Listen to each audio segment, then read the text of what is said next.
করে ডাক দিয়ে বলতেছেন, বেলাল রে, আযনি ইয়া বেলাল, আযনি ইয়া বেলাল, এ বেলাল আযান দাও, আযান দাও। বেলাল রাদিয়াল্লাহু তাআলা আনহু আবু বকর রাদিয়াল্লাহু তাআলা আনহু লক্ষ্য করে বললেন, ইয়া খলিফাতা রাসূলিল্লাহ লাউ আতামতানি লা আমশি ইলাল জিহাদ। আবু বকর, আপনি আমার অনুমতি দেন, আমি আর মদিনায় থাকবো না, দামেস্কে চলে যাব। আল্লাহর হাবিব সাল্লাল্লাহু আলাইহি ওয়াসাল্লাম বলেন, কিয়ামতের আগে এই দুনিয়ার বুকে 56টা আলামত দেখা দিবে, আরো অনেক বড় বড় আলামত আসবে, অনেক বড় বড় ফিতনা আসবে। যে আলামত গুলো দেখা দিবে তার মধ্যে 1 নম্বর আলামত নবীজি সাল্লাল্লাহু আলাইহি ওয়াসাল্লাম বলেছেন, মানুষের নামাজের প্রতি গুরুত্ব থাকবে না, নামাজের প্রতি খেয়াল থাকবে না। আমার ভাইয়ের, আমার বন্ধুগণ, খুব লক্ষ্য করে শুনুন। 1 নম্বর আলামত হলো মানুষের নামাজের প্রতি গুরুত্ব থাকবে না, মানুষগুলো নামাজের প্রতি মনোযোগ দিবে না।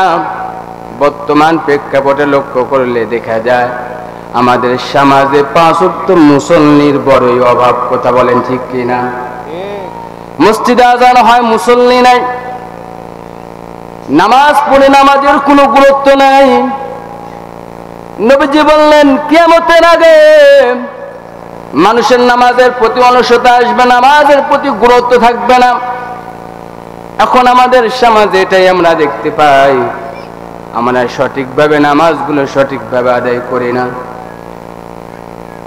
ওই মুসল্লিগুলো ধ্বংস হয়ে যাক।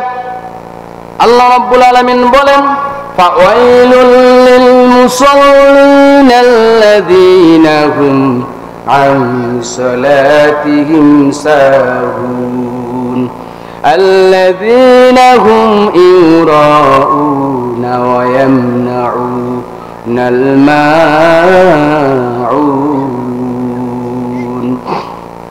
ওই মুসল্লিগুলো ধ্বংস হয়ে যাক, যেই মুসল্লিগুলো সঠিক সময়ে নামাজগুলো আদায় করে না। নবীজি সাল্লাল্লাহু আলাইহি ওয়াসাল্লাম সাহাবাদেরকে নিয়ে আলোচনা করতেছিলেন, হঠাৎ বিকট শব্দ শোনা যায়। নবীজি বললেন, সাহাবীরা, এই বিকট শব্দ কিসের, তোমরা কি জানো?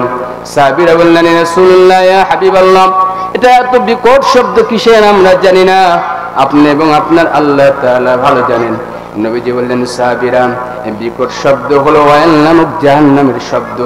ওয়াইল নামক জাহান্নামের গভীরতা কত তোমরা কি জানো? সাহাবীরা বললেন, ইয়া রাসূলুল্লাহ, ইয়া হাবিবাল্লাহ, না না না, আমরা জানি না। নবীজি, আপনি বলে দেন ওয়াইল নামক জাহান্নামের গভীরতা কেমন হবে? নবীজি বললেন, সাহাবীরা, ওয়াইল নামক জাহান্নামের গভীরতা এত পরিমাণ হবে যে ওয়াইল নামক জাহান্নামের উপর থেকে একটা পাথর যদি নিক্ষেপ করা হয়, এই পাথর জাহান্নামের তলদেশে গিয়ে পৌঁছতে 1000 বছর নয়, 70,000 বছর সময় লেগে যাবে। তাহলে এবার লক্ষ্য করে দেখেন, 1 বছর নয়, 2 বছর নয়, 70,000 বছর সময় লেগে যাবে একটা পাথর যদি ওয়াইল নামক জাহান্নামের উপর থেকে যদি নিক্ষেপ করা হয়। ওই ওয়াইল নামক জাহান্নামের তলদেশে গিয়ে পৌঁছতে এত পরিমাণ সময় লাগবে। তাহলে ওয়াইল নামক জাহান্নামের গভীরতা কেমন হবে? এই ওয়াইল নামক জাহান্নামের মধ্যে কাদেরকে নিক্ষেপ করা হবে? আল্লাহর হাবিব সাল্লাল্লাহু আলাইহি সাল্লাম বলেন, ওই সমস্ত নামাজি যারা মাঝে মাঝে নামাজ পড়ে, মাঝে মাঝে পড়ে না, মাঝে মাঝে নামাজগুলো পড়ে, মাঝে মাঝে নামাজগুলো পড়ে না। ফজরের নামাজ পড়েছে, জোহরের নামাজগুলো পড়ে নাই, জোহরের নামাজ পড়েছে, আসরের নামাজ পড়ে নাই, আসর পড়েছে, মাগরিবের নামাজ পড়ে নাই। এমন ভাবে যারা নামাজগুলো আদায় করে, আল্লাহ রাব্বুল আলামিন তাদেরকে ওয়াইল নামক জাহান্নামের মধ্যে নিক্ষেপ করে দিবেন।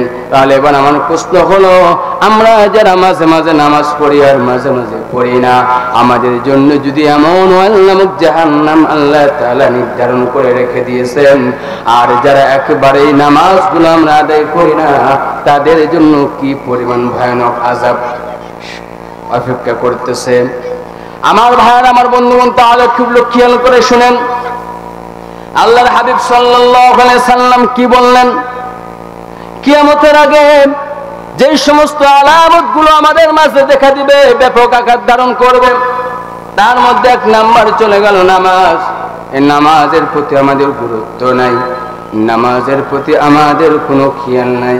এবার আসুন, আল্লাহর হাবিব সাল্লাল্লাহু আলাইহি সাল্লাম বলেন, কিয়ামতের আগে মানুষদের মধ্যে এমন কিছু ফিতনা সৃষ্টি হবে, আল্লাহ রাসূলের মহব্বত কলিজার মধ্যে থাকবে না, রাসূলুল্লাহ সাল্লাল্লাহু আলাইহি ওয়াসাল্লামের সুন্নতের অনুকরণ থাকবে না।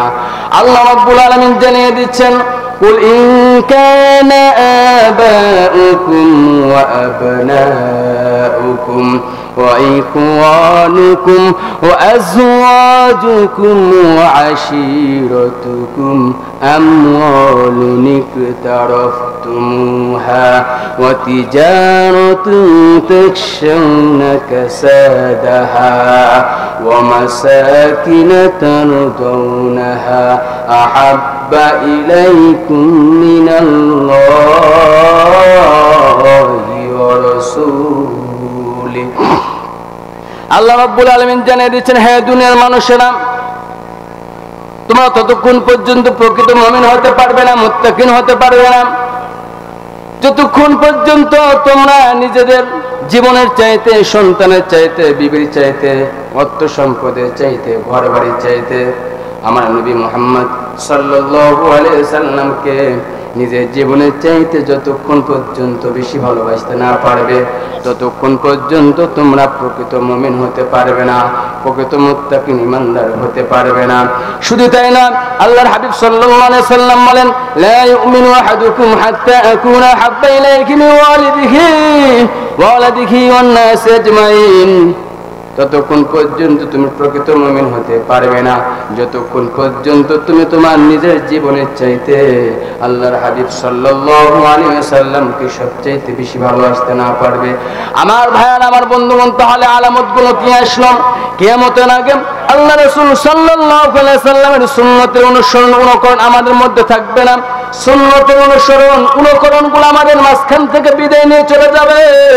এবার খুব লক্ষ্য করে শুনুন, সাহাবা কেরাম রাদিয়াল্লাহু তাআলা আনহু নবীজিকে কেমন ভালোবাসতেন, সাহাবীরা নবীজির জন্য কেমন পাগল ছিলেন, সাহাবীরা নবীজিকে কেমন ভালোবাসতেন, আর আমার আপনার ভালোবাসা কেমন?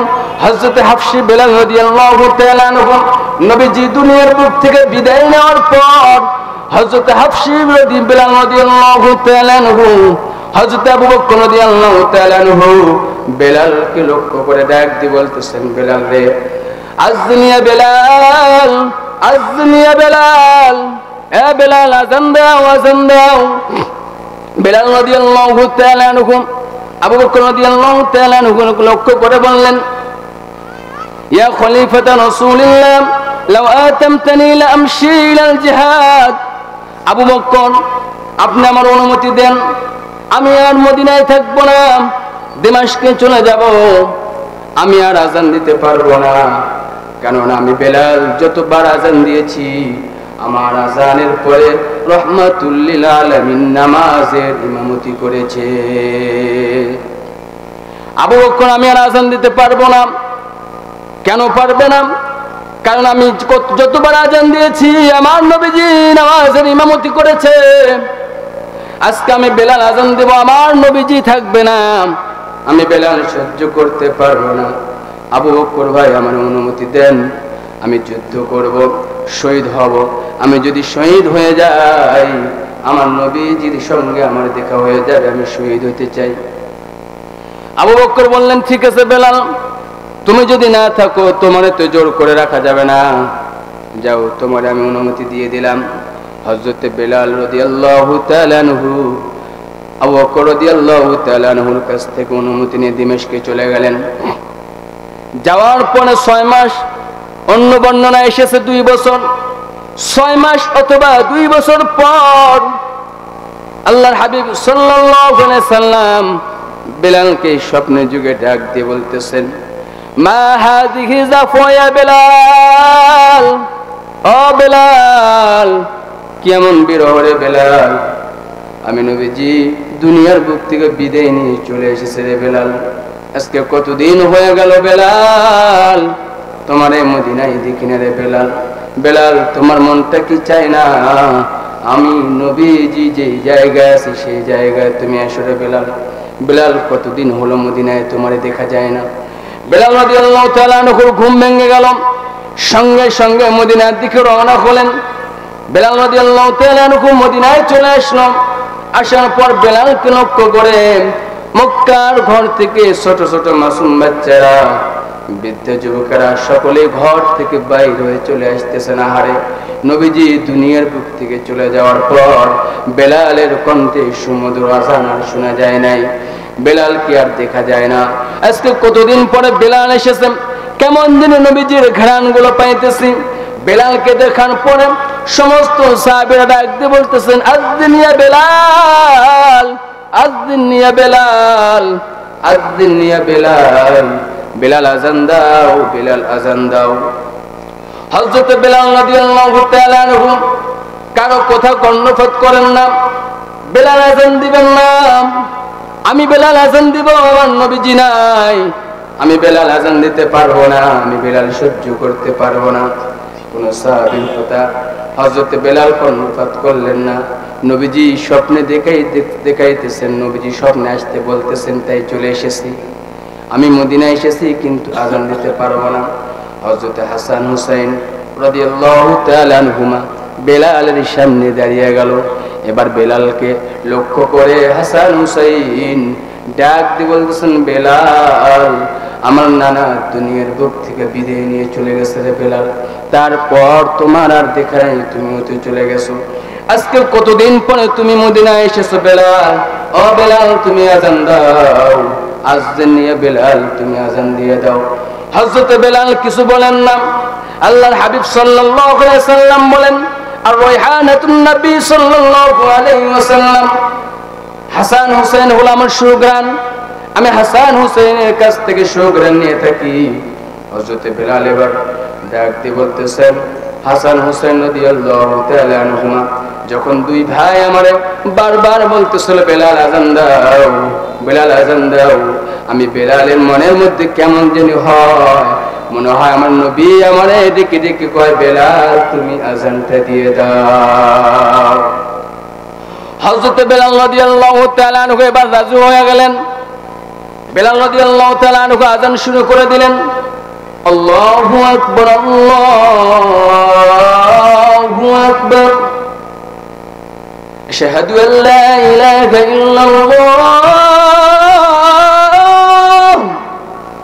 হযরত বেলাল রাদিয়াল্লাহু তাআলা আনহু আযান শুরু করে দিলেন। কণ্ঠ এখনো চলে, তার কণ্ঠ এখনো চালু আছে। মক্কার অলিতে গলিতে সকল মানুষগুলো বেরিয়ে চলে আসলো। মক্কা বিজয়ের পরে অনেক সাহাবীরা মদিনায় আর মক্কায় আর ফিরে যায় নাই, কেননা নবীজি মদিনায় থেকে গিয়েছেন, সাহাবীরাও মদিনায় থেকে গিয়েছেন, মক্কায় আর ফিরে যান নাই, ফিরে চলে যায় নাই। সমস্ত মানুষগুলো মক্কার বাড়ি থেকে বাইরে চলে আসলো। মক্কার অলিতে গলিতে সকলেই থমথম জমে গেল। সকলের একটি আওয়াজ, নবী নাই, বেলালের আযানও শোনা যায় না। আজকে কতদিন পর বেলালের কণ্ঠে আযানগুলো শুনতেছি, কেমন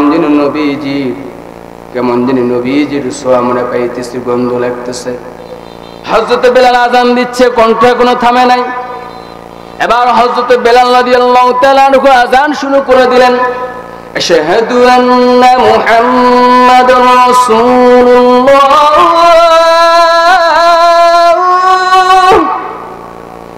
নবীজির নাম উচ্চারণ করার সঙ্গে সঙ্গে হযরত বেলাল রাদিয়াল্লাহু তাআলা আনহুর কণ্ঠ চেপে ধরেছে, আর কণ্ঠ দিয়ে আওয়াজ বের হয় না। বেলাল রাদিয়াল্লাহু তাআলা আনহু কান্না করতে করতে জমিনে পড়ে গেলেন। নবীজির নাম উচ্চারণ করার সঙ্গে সঙ্গে বেলাল নিজেকে আর ধরে রাখতে পারে নাই। আশাদ্দু ফুকাম, ওই দিনের কান্না সবচেয়ে শ্রেষ্ঠ কান্না। মক্কার অলিতে গলিতে কান্নার রোল পড়ে গেছে। বেলালও কান্না করে, সাহাবীরা কান্না করে, অন্য অন্য মানুষগুলো কান্না করে। বেলাল আযান দিতে বরাবর করে কান্না শুরু করে দিলেন। আমার ভাইয়েরা, আমার বন্ধুগণ, সাহাবা কেরাম রাদিয়াল্লাহু তাআলা আনহু নবীজিকে এমন ভালোভাবে বাসতেন, এমন ভালোবাসতেন যেমন ভাবে আল্লাহ রাব্বুল আলামিন হুকুম দিয়েছেন। তার জীবনে বাস্তবায়নে সাহাবীরা রাসূলকে তেমন ঠিক ভালোবাসতেন, মহব্বত করতেন। কিন্তু আজকে আমার আপনার মধ্যে সুন্নতের অনুকরণ নাই। দাড়িতে খুর লাগাই রাসূলের গোলা ছুরি চালাই, রাসূল সাল্লাল্লাহু আলাইহি সাল্লামের সুন্নাত আমার আপনার মধ্যে নাই।